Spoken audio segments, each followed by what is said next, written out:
The guy that brought us cars fighting tanks is giving us a Star Trek movie. Here we go.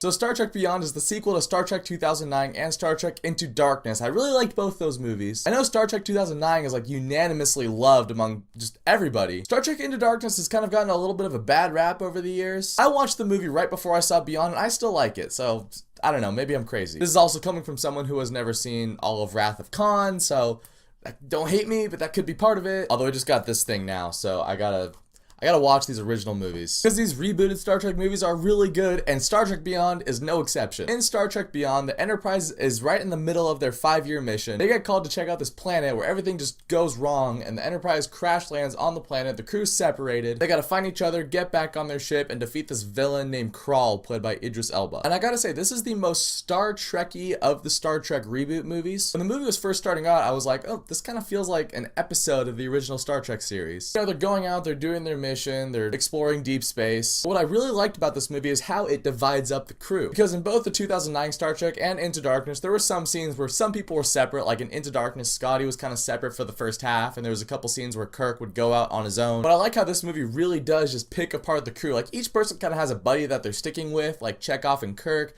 Bones and Spock, Uhura and Sulu. So no one's just like completely on their own, so they're able to have really good dialogue and really flesh out these characters, which is another thing that was great. Is you can tell that these people have been on a mission together for the last few years, so they know each other pretty well, their dialogue feeds off of each other. In particular, Bones and Spock, their whole side plot with this movie was really awesome. In these rebooted Star Trek movies, both Kirk and Spock's story arcs have both been really compelling. In those last two movies, it was really hard for me to argue who stole the show more, but in this movie, I gotta say, it was definitely Spock. Kirk still has his own story arc, his own dilemma, and that's really good too, but I was just really invested in Spock's storyline in this movie. Without getting into too many spoilers for this movie, the events of Star Trek 2009, you know, the thing with Vulcan, that plays a big factor into this, as well as Leonard Nimoy.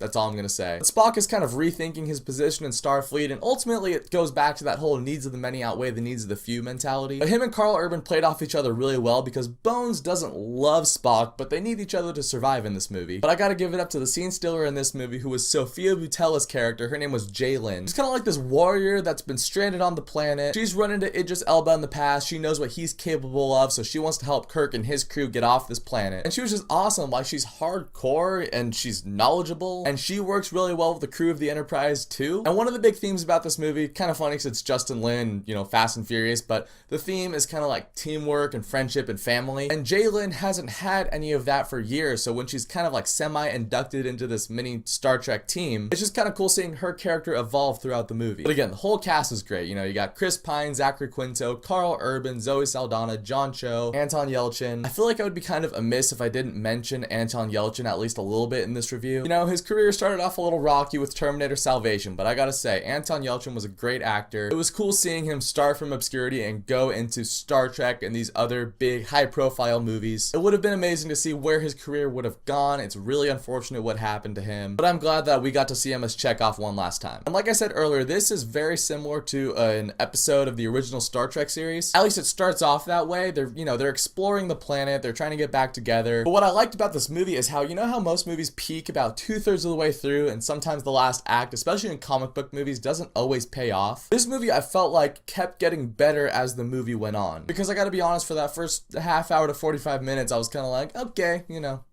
whatever. It wasn't bad, like it was definitely a good movie, but it was just kind of like, okay, it'll pass the time. But once the crew's getting back together and they're trying to figure out how to defeat Krall, all the action's going down. Justin Lin's great at directing action. It was just non-stop summer fun from that point on to the end of the movie. As far as negatives go with this movie, really the only one I can think of is Krall, played by Idris Elba. He's kind of a weak villain. Don't really know anything about him for the majority of the movie. He's a bad guy. He wants to destroy Starfleet, and he needs this little device from the Enterprise. Near the last bit of the movie, you do find out more about him, and I was kind of like, okay, that's interesting. I think it might have been nice to know that info a little bit earlier in the movie, because for most of the movie, I'm just thinking like, oh, I'm gonna destroy everything, and he's like a, you know, Star Trek villain. I'm not saying Star Trek has terrible villains, I'm just saying they're not known for their villains. They're known for the crew of the Enterprise, and the crew of the Enterprise in this movie is awesome. So Star Trek Beyond, I would say, started a little slow, but picked up steam and kept going through the rest of the movie. The crew was great, everyone brought their A game. Justin Lin, who I was a little nervous about directing this movie, did a great job. My only issue with the movie really is just Krall, but I'd say this movie is another great addition to the new Star Trek series. It's also a good send-off for Leonard Nimoy and Anton Yelchin. But definitely check this one out, especially if you like the last two Star Trek movies. And if you didn't like Into Darkness, then maybe you'll like this one because it's a little more Star Trek-y. So here's a fun little question.